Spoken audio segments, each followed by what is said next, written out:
Another day, another video. Welcome back to the channel, everybody. Today we're watching The Big Bang Theory. This is the 17th episode of the 7th season. Hope you guys have been enjoying it so far. If you'd like to watch today's full episode, it is available for in the link in the description below. Just click in it, put the password in, and enjoy. So last episode, it was all about an argument between Sheldon and Leonard. Obviously, you know, it's another disagreement, a roommate disagreement about what's going on in their, obviously, apartment. Now, Leonard's saying, look, we've got loads of space here in the back corner, up and near the window, that we don't use anymore. And instead of us all sat around the sofa, you know, Rad sat on the floor, everybody sitting on the arms of the chairs, you know, we should actually utilise this space. You know, it's dead, it's wasted, nobody uses anything there. We can get a big table, we can all sit around and socialise. Now, obviously, I think it's a great plan. It's decent. And obviously, he decided to go ahead and do that. He got rid of everything, got a new table in, and he was ready to rock and roll. Where Sheldon, no, he's unhappy with this. He wants to stick to his old ways. He's basically just moaning that everything is the way it should be and it doesn't need to be changed. And, it's just like his spot is perfect. That's basically what he's saying. And obviously, Leonard countered it and said, look, mate, this spot was never once perfect. Do you know what I mean? Like, this was only here because I decided to bring the sofa in. You wanted to sit on deck chairs. You know what I mean? Like, sometimes change is good. Now, he's stuck in his stubborn ways, to be honest. He brought the table in. He was all sat around it. Him and Amy sat on the sofa. Obviously, in my opinion, Amy was just supporting Sheldon, a boyfriend. And he kind of guilted everyone to go back to the way it was. So I'm fully expecting the apartment to be back how it was last episode, with a computer in the desk right in the corner of the table, to be gone. But actually, Sheldon always gets his own way. And I'd like to see some episodes where he does moan and then it doesn't go his way, because it always does. It literally always does. And in my opinion, it was much better having a dining table for everybody to sit down. But for the context of the show, sitting around the sofa, it's more homely, more warmly. It's just better area to view visually, isn't it? So I get it why they've done it, but like I said, in some situations, I'd like Leonard to actually come up with trumps on Sheldon. But that is going to wrap up today's intro. If you do enjoy today's episode, please smash like, really helps out. Subscribe if you're new. And as always, let's jump into today's episode.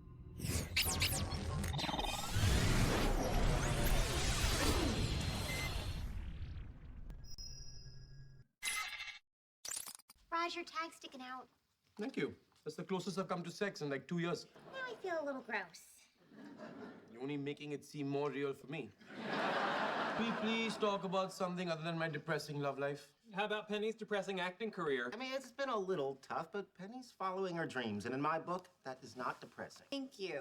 Is that book called Lies I Tell to Get Sex? Well, I'll have you guys know I turned down a part in a movie last week. Why would you do that? Because it was crap. It was a sequel to that awful killer gorilla movie I was in. Serial apist? Well, there are no shower scenes in this one. They just try to clone me from my corpse, but my DNA gets mixed with the ape's DNA, and I end up running around with giant gorilla hands and feet. The thing is, I understand that she don't want to take it, but come on, when you're in a position where you got no work, any work is decent. Now, I know there's levels to it, but I don't know. Sometimes you gotta get your foot in the door and back into it. Sometimes a role that you think is gonna be really crap can actually lead you on to the next step. So, are you really not going to do this movie? Okay, I don't think Meryl Streep ever had to say, Must keep gorilla hands from killing again! I don't know anything about show business, so if you think it's reasonable to turn down paid work and just burn through your savings, I'm sure you know what you're doing. We're making fun of failed careers. We didn't get to tap the juicy vein that is Howard's. This is like the most I work successful. at the same university you do. Yes, and Hawkeye's in the Avengers, but no one ever says, help, Hawkeye. Why do you constantly feel the need to put down my husband? oh, I'm sure he does it out of love, the same way my boyfriend makes me feel terrible about my life choices. I was just excited that someone offered you a part, and a little surprised that you'd rather sit at home and do nothing than take it. I'm happy to answer your question, Bernadette. Howard started it. I didn't do anything. I was just sitting here. I wasn't referring to this evening. 10 years ago, upon first seeing me, your husband claimed that I looked like C-3PO and Pee Wee Herman. Still funny. I followed that up by replacing the slides from my lecture with photographs of nude fat women bending over. It was there. It was funny. To this day, I still get a monthly copy of Granny on Granny. Which, other than its surprisingly fun puzzle page, is complete filth.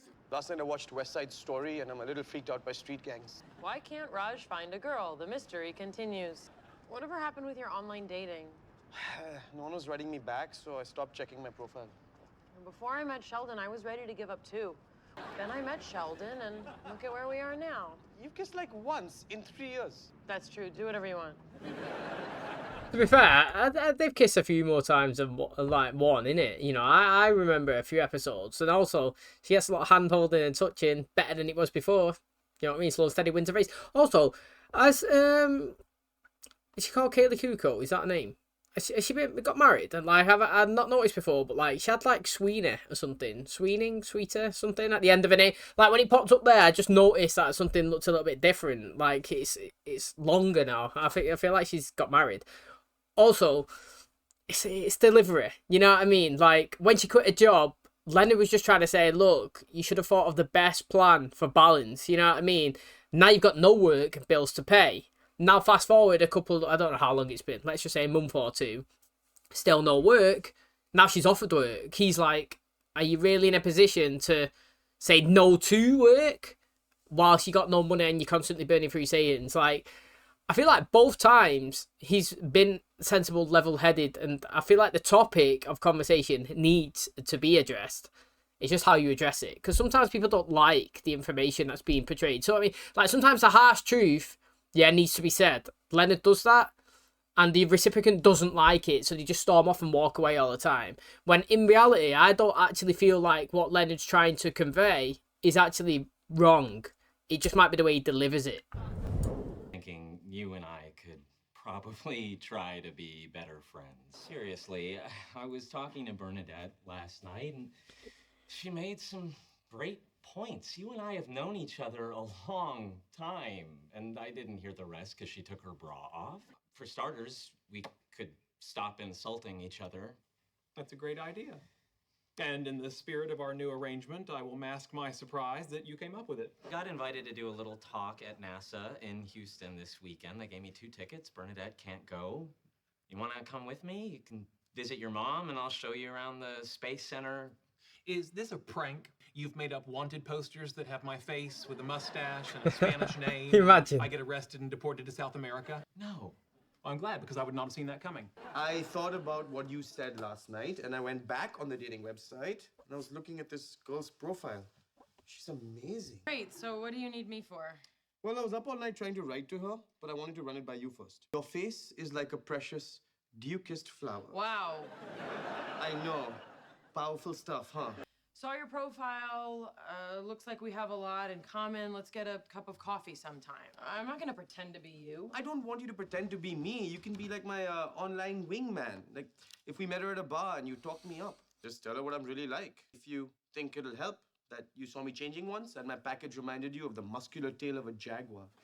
Thanks again for taking me to the pharmacy. Oh, it's no problem. Is everything okay? Oh, I'm fine. It's just some stomach medication for my trip. Oh, has it broke down? That doesn't sound good. Remember the old days when I used to point out that your check engine light was on? Now get ready to stroll down memory lane. Penny, your check engine Yeah, light. I know it's on, Sheldon. Maybe it's just something minor. See, that would be called a write-off in the UK. You know, cost of repairs is worth more than the car. You know, they just scrap the car, they bin it off, they don't even fix it. You know what I mean? Like, your insurance would just be like, get that gone, mate. We'll just pay you out. We can't bother fixing that. It's too much. I'm surprised she's still got that same car, to be honest. You know what I mean? It seemed like it was going to break down 5 seasons ago. You know what I mean? So making it to season 7, it's done pretty well. Are we playing individual or teams? Teams are fun. Oh, in that case, I'd like to be partnered with my good friend Howard. Oh, hi. Oh, how did it go with the mechanic? Not great. Can I talk to you for a sec? Maybe I can go with you guys to Houston? Isn't it a little late to get plane tickets? Yeah. What to do? My car threw a rod and it's totaled. I can't afford a new one. I have no job and now I can't drive to auditions. I called them. The part's gone. Gave it to someone else. Now that girl's gonna get discovered and become famous and go on Letterman and talk about how she got her big break on some cheap monkey movie, all because some dumb girl thought it was beneath her. Come on, I can drive you wherever you need to go. How? Unlike me, you have a job. Wrap it up, we're waiting on you. I'm sorry, is the fact that my life's falling apart interfering with your board game? Yeah. It is. Hey, you busy? No, what's up? Have you heard back from Emily? I give you one simple thing to do. Contact a complete stranger and make her fall in love with me, and you blow it. She thought it was a bad sign that you didn't write to her yourself. I'm not too shy and passive. You write her back and tell her I said that. You know, when you have a second, what's happening tomorrow night? I'm meeting her for coffee. They hit it off them. We emailed back and forth a bit, and we kind of hit it off. Your words fall like acid rain on the wounded petals of my heart. You know what, right? If he never passed his English in school, I don't know what's going on. Because he absolutely describes every sentence in detail. Do you know what I mean? He doesn't just say, oh, my heart's broken. He goes into full-on descriptive words. And that is literally what they loved in school. If he was doing that, they was all over it. He's not coming out until he sees proof you don't have an air freshener in your car. I said to stop insulting each other. I didn't tell you to take him on a romantic getaway. How do I know what you said? Damn you and your noise-canceling breast. You excited for Texas? Oh, very much so. It's not every day you get to tour NASA with a real astronaut. Oh, who's the real astronaut?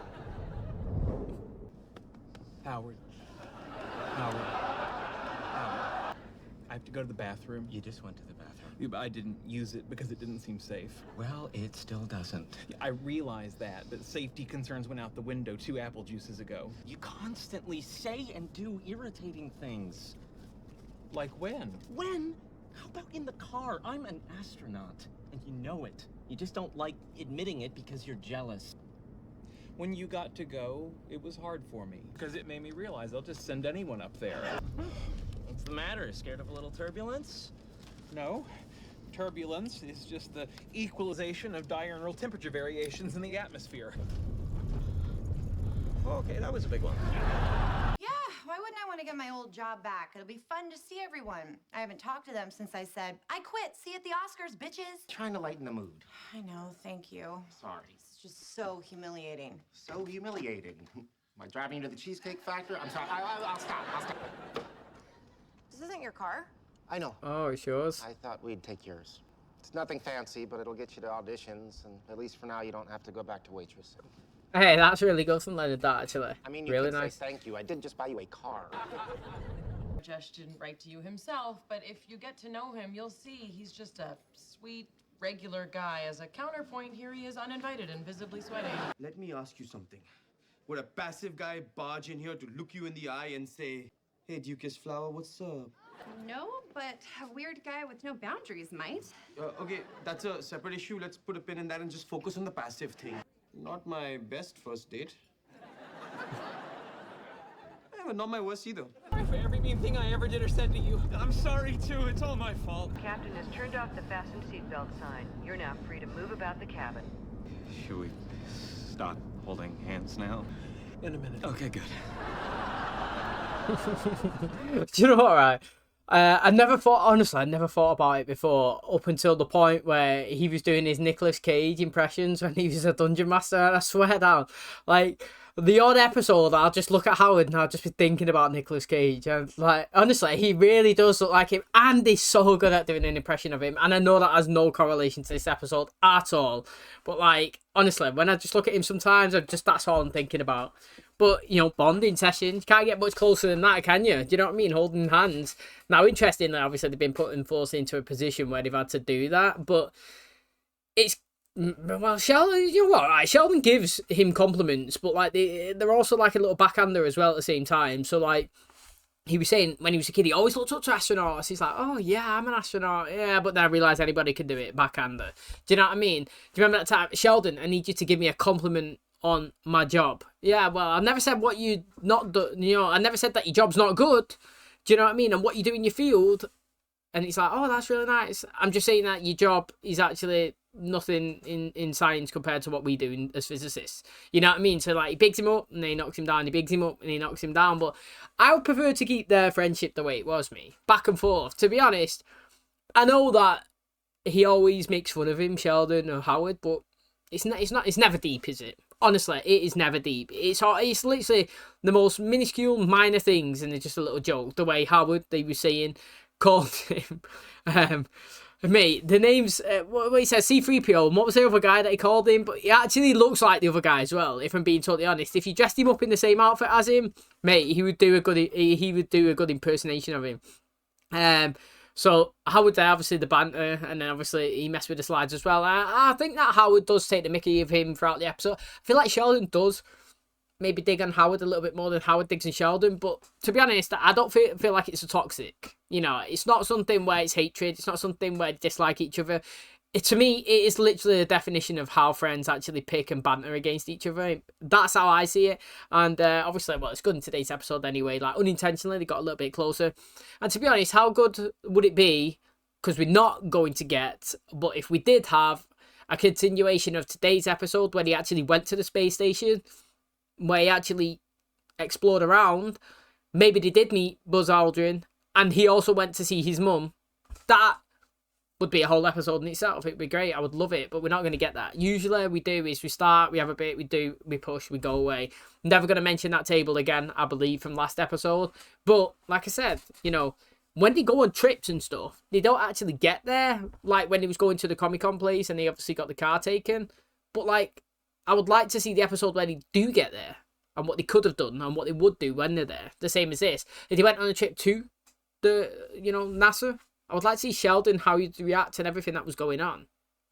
Okay, that's going to wrap up today's episode. Thanks so much for checking out the channel today. Hopefully you guys enjoyed it. So, you know, a little bit of close bonding sessions for Howard and obviously Sheldon in today's episode, which was good. I mean, another great gesture, to be honest, from Leonard to his girlfriend Penny. You know, that's what you do when you're in relationships.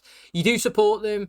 Like I was saying earlier on in the episode, sometimes you have to talk about the tough topics that one person doesn't want to listen to. You know what I mean? Like, the harsh truth is that she's not really got any money and, you know, potentially, you know, turning down roles, even if they're not what you want to do, is that really the smartest thing to do? Do you know what I mean? Have you actually thought it through the way you thought about quitting your job before actually realising if you had any money to actually pay for your lifestyle? Do you know what I'm saying? Like, it's not a bad thing to raise those things. It's just the way you bring it up. And if you do it in a healthy way, where it's obvious that you're trying to help the person, then I think it's okay. And obviously, you know, Leonard in today's episode, although he mentioned those things at the start, he actually shown support from his girlfriend, her dreams and her vision, and he's always going to be there for her. And when a car's broken down, which I was saying is quite interesting, to be honest, that it's lasted 7 seasons, because how many times have we seen them in the car, see the check engine light, it break down, do you know what I mean? Sheldon's even drove it and got tickets. It's been there as a constant banger literally throughout the 7 seasons. Today it's finally met its maker and it's died, and obviously it's been totaled and gone away. And while she's thinking that she's going to have to go back to the Cheesecake Factory, you know, begging, can she have her old job back, and making herself you know, feeling embarrassed because she was like, laters, you know what I mean, like, next time I'm back I'm going to be with an Oscar winner. You know, he's got her back, he's got her car, he's got some transport showing that he's there and a supporting boyfriend, even though he does have concerns about certain things. He's still there, always pushing her towards a dream. So it's good. I like it. It was really nice, and it was a good moment. You could tell that she actually, you know, she actually felt it as well. Her face was emotional, her eyes was all watery, and it was what I like to see. And also, you know, Raj again tried to go on a date. It's not gone well. He tried to have the help of Amy. She ended up striking up a friendship. He's coming. He's literally just like infiltrated their date straight in with a chat line. She didn't like it and she's bounced. It's left him in the same position that he was. Now Amy's obviously not got a friend as well. But at the end of the day, if we're going to keep working and progressing and pushing Raj forward to maybe find you know, a girlfriend, then I'm all for that. Honestly, I really am. So thanks for checking out today's episode. Hope you guys enjoyed it. If you did, please smash the like, really helps out. Subscribe if you're new, and as always, I'll catch you in the next one. Cheers, guys.